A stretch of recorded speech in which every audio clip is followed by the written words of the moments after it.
All right, kittens, welcome back to virtual daycare. I'll be the babysitter for the next 20 to 30 minutes. This is my second annual trend forecast video. I did one in 2022. I don't really remember a lot of what I said. I'm definitely not going to go back and check because I can't stand the sound of my own voice. I do remember I predicted that Vulcan belts were going to come back in, which hasn't seemed to have kicked in yet. I don't see a lot of people walking around with the Vulcan belts, but I think I was just ahead of the curve on that one. So 2023 Vulcan belts, that'll be my first prediction, are actually going to come in. That's the problem with being such an advanced prophet. Sometimes you see things too far ahead of time. Okay, my first actual one here is micro skate parks. This is Perry Park in Arizona. Ryan Lay designed this or helped design it. Skate After School was created back in 2012. And what I like about this park, all the obstacles are small. I mean, it's a decent plot of land, but the actual ledges and rails and the humps and stuff, they're all pretty low to the ground.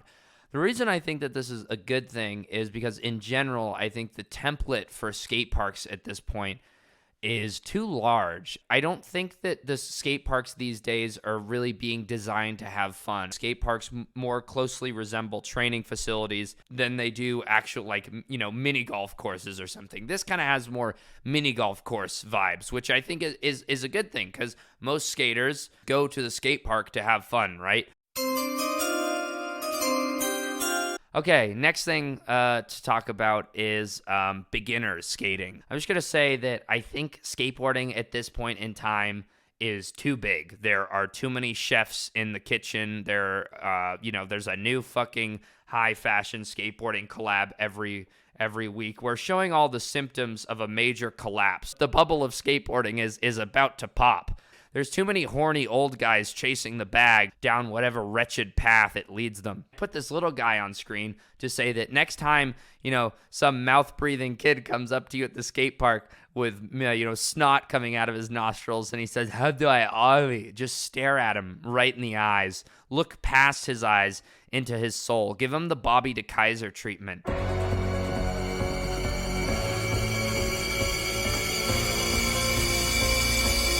Scare the shit out of them without saying anything. It should be encouraged to purchase soft goods from your favorite skateboarding company. The more foreign money comes into skateboarding and the more options you have to spend money on, skateboarding things that aren't actually owned or run by skaters. There's so many business interests in the space. Raid Shadow Legends is coming into my Gmail inbox and laying their fat cock on the table. This video is sponsored by Raid Shadow Legends. Shut up, bitch. If you like a company, you like their team, you like the videos that they make, you think they make cool graphics, the easiest way to keep them alive and keep supporting them and keep the actual core and foundation of skateboarding intact is obviously buy decks for them, but buy soft goods too. They've got big margins on soft goods. That's how they can actually, make some decent money. I used to think that logos were really lame, and I thought it was lame to wear skateboarding company t-shirts. Obviously, it depends on the logo. Don't go and buy a Vans t-shirt. That's the stupidest shit ever. Vans doesn't need any of your money. You're not saying anything by buying a Vans video. Vans can do whatever the hell they want because they sell 12 million Stranger Things X Vans skate highs. They don't need your soft goods money.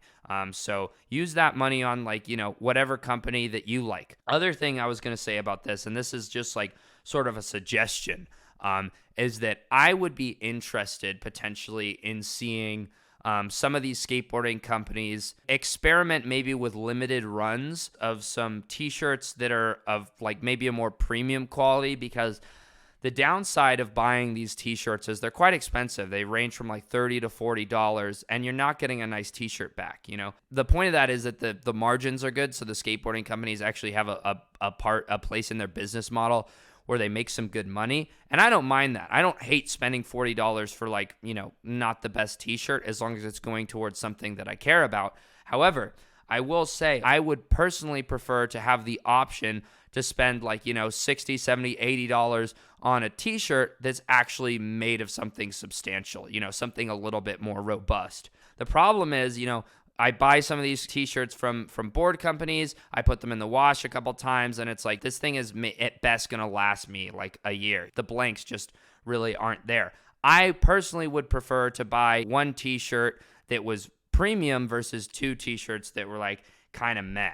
I think this is part of the reason that vintage shirts are so popular at the moment. It seems like the general quality of everything these days is just going further and further downhill. I was just looking at apartments for fun on my phone today, and the way that they furnish all of these things is they just find the cheapest possible shit for everything. I mean, it's all this cursed fake gray wooden floors. Horrible. I'm sitting in a rolly chair above it with my feet on the chair like it's fucking hot lava. The general quality of everything that we get is just getting lower and fucking lower, and the prices are just getting higher and higher. So I would like the option of purchasing a nice t-shirt and viewing that as like kind of an investment, something I can wear maybe hopefully for the next 3, 4, 5 years instead of just getting a year out of like some kind of scratchy t-shirt. 2023, here's my maybe my hottest take of the entire program. I think it will become a trend to consider Bob Burnquist as the GOAT. I don't know any other skateboarder in the world who has done backflip, finger flip. That's what I'm talking about! That's why he's the MVP! Bob Burnquist is a genius, and he had a budget for it. Look at it. He's a fucking icon. He had so much swag, too. I need a pair of Oakleys like those. Those are fucking sick. Yeah, huge Bob fan. For any of my younger viewers who don't really know who Double B is, you got to check him out. This guy is actually like fucking cracked. Has anybody like caught up? I mean, he did have the advantage of having a mega ramp in his backyard, but I don't think anybody has caught up to the level that he got for his style of skateboarding. So I think Double B is like the greatest skateboarder of all time. Oh, fuck. Okay. Man, I think we are at a crossroads right now in skateboarding where there's so many companies making pants and everybody's like sort of attempting to make a very similar cut of jean, like a baggy jean. These companies are trying to distinguish themselves from one another, and I think that is manifesting in stupid shit. I don't think there is a reason to have like an entire cartoon panel on the back of your ass. Get the fuck out of here. Come on, get the fuck out of here and stop wasting my time. Get the fuck out of here. Get the fuck out of here.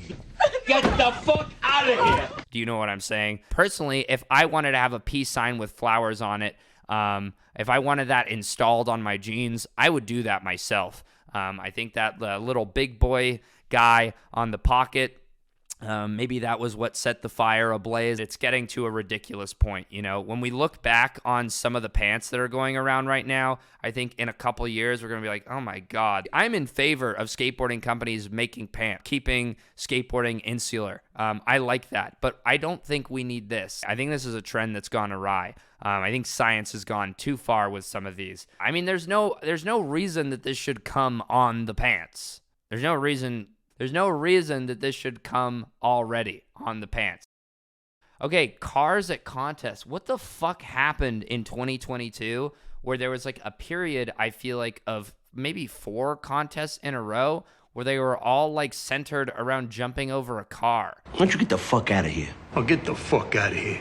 Now get the fuck out of here. I don't really think we need any more of these. Maybe like one car-centered contest a year is good. Okay, crop tops. Yeah, I am sorry to all of my gender non-conforming skateboarders who like to do a little bit of experimentation with your crop tops. I'm sorry that your culture has been stolen from you by Jagger Eaton, who wore a blood red American Cariuma crop top at the last Street League. There's a general rule of thumb that I personally abide by, which is that once Jagger Eaton does something, I probably don't want anything to do with it anymore. Good luck to the people out there who want to keep rocking crop tops, but when I look at you, all I'm going to see is Jagger Eaton. He gentrified your swag, unfortunately. I think there's a small chance that fedoras are gonna come back. I don't even know what happened to Greg Lutzka. Maybe he got hit by a car. It's been on the back burner. It's been hibernating. It's been powering up all these Milady memes. Its name has been dragged through the mud. It's time for it to have an epic comeback. Now I want to take this opportunity to give you some advice. Over the course of your life, you will find that things are not always fair. You will find that things happen to you that you do not deserve and that are not always warranted. But you have to put your head down and fight, fight, fight. Never, ever, ever give up. Things will work out just fine. Look at the way Fedora. I've been treated lately, especially by the media. No Hat. in history has been treated worse or more unfairly. You can't let them get you down. You can't let the critics and the naysayers get in the way of your dreams. Emotes are going to be in. It's getting harder and harder to stand out in skateboarding. You know, everybody's way too fucking good. Either you've got to be like, you know, some oddity like Yuto Horigome, or you're going to have to have like a pretty good personality. Ooh, that was really sick. Tiger Woods with the signature fist bump, you know? It doesn't get any better than that. Why don't we have this in skateboarding? Why don't we have more of a focus on our emoting? I don't like the old head take that's like, it's so rare to see kids these days who don't celebrate for themselves. Fuck that, dude. Let's add a little bit of entertainment factor into this shit. I want to see Yuto's custom emote. I know all skaters are like really horny to sell out and do NFTs and stuff. This would actually be a transition into like the NFT or virtual marketplace that makes sense. Skate 4 is going to be free to play, right? Which means there's going to be a ton of microtransactions. Let's get some emotes now before they put everybody in the bright green suit with the balls all over it. Talking to any pro skaters who watch me, I know there's a couple of you, start working on your emote, okay? You drop a street part, you do a fat hard flip down a set, then you hit the nay-nay afterwards, then that goes into Skate 4. That's big money. That's huge royalties. You know, Mike Moe's ABD program, that doesn't make any fucking sense. My idea actually makes sense. Okay, George Poulos, ladies and gentlemen. George Poulos, I predict, is going to have one hell of a 2023. I think he's going to knock it out of the park. He's had a rough couple of years. I will take responsibility for some of that. I did make that video that kind of threw him under the bus a little bit. I apologize for that, George. I've been avoiding coming to New York because I know that I'm not safe in your hood. I don't have the pass in Brooklyn. George's shooters are gonna pull up on me and blow me away. But I'm saying I think George is ripe for a comeback. Okay, I think 2023 is his year. So everybody, mark your calendars, turn on the bell notifications, get your popcorn out. I can feel it. My sixth sense is tingling, and I can feel a George Poulos banger on the horizon. Hating is back. Crosslocks are out. I think one could make the argument that this is not the same trick as a 50-50 grind. I think there needs to be a distinction made if somebody does a crosslock grind on something versus like a 50-50 grind. For example, if there's a street rail out there and somebody, you know, crosslock grinds it, I think the 50-50 grind is still open. I wouldn't consider that an ABD. The amount of stability that you get from a crosslock, like I don't think there are actually many things in skateboarding that you could consider a hack or a cheat code or a shortcut or any, you know, verbiage that resembles that. Something that I think actually like is a fucking hack is the crosslock. Like it makes 50-50 grinds so much fucking easier. Part of like the fear factor and what makes 50-50 grind a cool trick is that it's sort of random. Like you hop on there and you might get into the grind correctly, you might not get into the grind correctly, and you might eat shit. Like the 50-50 grind is supposed to be a scary ass trick. So either heel locking, toe locking, or just like being in the center of your trucks. I don't think those can be categorized in the same place as cross locking. Like, you know, Kyle Walker, Ducky Kovacs, fucking Braden Hoban, the biggest cross locker of them all. These guys, you know, I'm not trying to outlaw cross locks or anything, but I do think people should understand at this point, when you see somebody doing like an absurdly long handrail and they're sitting in that bitch cross-locked, it's like, yeah, I mean, I don't think that there is any easier way to go down a rail than there would be to cross-lock it. It's becoming a little bit problematic, in my opinion, the cross-locking shit. Ricky fucking Glazer. Ricky Glazer. Ricky Glazer. Ricky Glaza, I just popped shove it over a cat. You bastard. There's a reason I've chosen Ricky Glazer for this clip, and it's not because dark slides are out, even though Andy Anderson tried his best when he did that Trung Nguyen ABD, except he did it way shittier. Instagram Reels are super out. First of all, it's so fucking annoying when you're scrolling through your feed. God forbid you're on the toilet and you stop and Ricky Glazer pops up on your feed and he posts a 3-second reel that's like just the drop to a song. It's like, sunlight hurts my, and then it just repeats, sunlight hurts my, and just over and over and over again. Why are you putting a song on a clip that's like 3 seconds? It's so obnoxious, and it always has to be like the fucking apex of the song, like the most fucking epic moment. Our attention spans are just getting shorter and shorter and shorter to the point now where our media consumption has been fucking boiled down to 3-second dark slide, pop music clips. It's horrible. So Reels can fuck off. The other thing that I hate about Reels is that it's just like another manifestation of Mark Zuckerberg's insatiable greed. Remember when Instagram kind of felt like it was something where you could go on and like you kind of see what your friends are doing, and the point of the app was, to connect with people that you cared about, and you got to see what they were posting. There's been multiple attacks on that. Like, it doesn't show posts in chronological order anymore. I don't even know what happens, but you go through like 2 and then it's like, hey, look at this fucking reel from somebody who you don't know about. They're just trying to like copy TikTok and turn Instagram into this like random content generator to trick you into staying on it for longer. And that's what they're doing with Reels.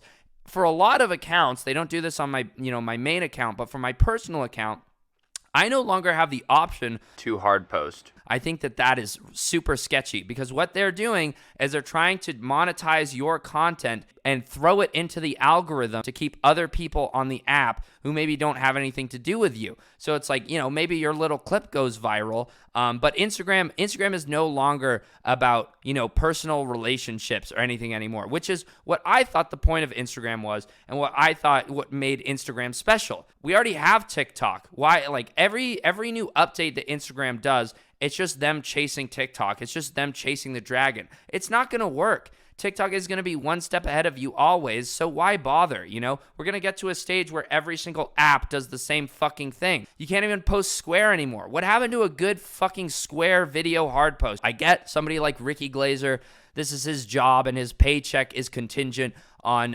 Hillary Duff dark slide videos, but the average person, you don't need to do this. You don't need to. I will continue to post Square videos until they take that shit away from me. 2021, 2022 had some pretty good years. I did an okay job. I appreciate you guys that have been putting up with me. But it's kind of embarrassing. Are you guys not embarrassed to watch me? Like, isn't it a horrible thing to admit that you watch gifted hater videos? Doesn't that sound really like embarrassing to tell people? I was trying to do my taxes and I was talking to this accountant, and he asked what my YouTube channel was called, and I was like, fuck. And I just didn't tell him. I didn't tell the guy who's supposed to be doing my taxes because I was so fucking embarrassed about my name. I just didn't tell him what my channel was called. I'm running out of content here, Mikey Alfred, I think he's let out his last loose fart. Maybe I don't understand this. You're changing, I can't stand this. Steve Barra's going to keep running that barracks train until the fucking wheels fall off. He's going to have to do something really silly for it to be interesting. Do we really want to hear anything else about Nyjah? Really? Do we still care about Nyjah? We need to do something else. Do you guys want to get into basket weaving? You know how in the NBA they wear headbands and wristbands, and they also wear sleeves? In skateboarding, I think we need to do a little bit more accessorizing. And I don't mean chains. Everybody in Street League wears a fucking chain. I don't know if they make you do that now, but it's every fucking dude wears all black with white shoes with a gold chain. It's what do you guys don't have any of your own ideas? Why are you all copying each other? But skateboard, we need to accessorize, but we need to accessorize with practical gear. I think that's cool. You ever see an old dude at the skate park who doesn't wear a helmet, but he wears full pads, like, and wrist guards. I think that shit is hilarious and kind of also beast. People should just start, like, wearing, I don't know, one knee pad or something, like one knee pad on your left knee, and that's it. That would be sick. Sweatbands too. Well, I feel like we don't do that stuff anymore. I think that shit was super cool. Scheckler did it for a little bit. I remember Scheckler was the man. You seeing that shit? Oakley sweatband in the same place where Michael Jordan had it. Absolute fucking legend. There, he's got a lot of composure and style for such a little kid. Tax evasion is in, guys. Paying your taxes effing blows. So here's my idea. If everybody that watches this video doesn't pay their taxes, there's no way they can get all of us. If everybody promises, we all hold out our pinkies, join pinkies, everybody hold each other's hands, swear that you promise not to pay your taxes. If none of us pay our taxes, what are they going to do? They're not going to be able to do shit. We'll be fine. We just won't have to pay them. So maybe one or two of us will go down, but that'll be worth it. Paying your taxes is out. Just don't fucking do it. Last year it was littering. Littering was in creating plastic waste. I saw a mailman litter like 2 days ago, and that seems so wrong. Mailmen, like federal employees, they work for the United States. Shouldn't he care? It feels like that should be like really illegal for a mailman to litter. He did it so casually. I was like, wow, what the fuck? Oh yeah, this has got to go. This beanie, I don't even know how this beanie is still fucking hanging on. This beanie is crazy. This beanie, it fights like a fucking dog. Maybe it's just because they're cheap on Amazon. There are way too fucking many of you with this beanie. This beanie in particular, also like pattern beanies with the same pattern over and over on them. That shit's got to go too. That was like a huge trend for a while. I bought that Alzheimer's beanie with the cars on it, and it was too small. It didn't fit my fat head. Turning people with no video part pro. This has got to stop. I'm looking at you, Welcome and FA. What the hell are you guys doing? I think turning somebody pro in general, whose main job isn't even skateboarding. What the hell is that? How are you a professional skateboarder and it's like, oh, it's time to go to work and you're like a model? There's nothing wrong with being a model or an actor or something, you know? But Welcome knows, I know, and you know, most people who buy this Evan Mock board, they're probably, you know, teenage girls who watch Gossip Girl. That's the show that Evan Mock is on. They're not selling this to sell to skaters, you know? So it's a very aware, you know, sellout move in my opinion. If you're going to buy somebody's pro board, presumably you're a fan of their skateboarding, you know? I buy a Jamie Thomas board or something. I'm like, hey, all those Jamie Thomas parts where he did those big 50-50 grinds and fell on his head, those were cool. I'm going to buy a skateboard. Why the fuck are you buying an Evan Mock board? Why are you buying a Beatrice board? I don't know, because they have cool Instagram profiles. There's a couple rules in skateboarding that I think that we should probably still hold on to. And don't get me wrong, Evan Mock is a really fucking good skateboarder, which is part of why it's annoying. Why don't you make something? Why don't you make like a video part or something? Why don't you put something out to justify this? In my opinion, you're corny if you accept a pro board when you're not a professional skateboarder. The dude is not a professional skateboarder. He's an actor, and he's a model, and he's a good skateboarder, but he's not pro. He's not a professional skateboarder. It's not his job to skateboard. I don't like seeing this personally. I'm tired of it. I think that's it. Buy the pro board of somebody that you think is cool. Does George Poulos have a pro board? It makes more sense, in my opinion, to skate a John Hill board than it does to skate an Evan Mock board. John Hill has like 3 video parts, you know? John Hill's not as sexy. John Hill had a couple bangers there. So I really don't think that there's any excuse. I think that the lower the standards get in skateboarding to where it's like, does he have a video part? No, who cares? Not really. He's hot. And he's on Gossip Girl, so let's give him a pro board. The more and more of that skateboarders accept and we get complacent about, I think that like our culture just becomes weaker and more wishy-washy, you know? We're just outsourcing more and more to non-skateboarders. I've never seen anybody in real life with an Evan Mock board. Most of them are probably hung up in pink bedrooms under fairy lights. I have 32 inches of wall real estate. Should I put a BTS poster up there or an Evan Mock welcome skateboard? Decisions.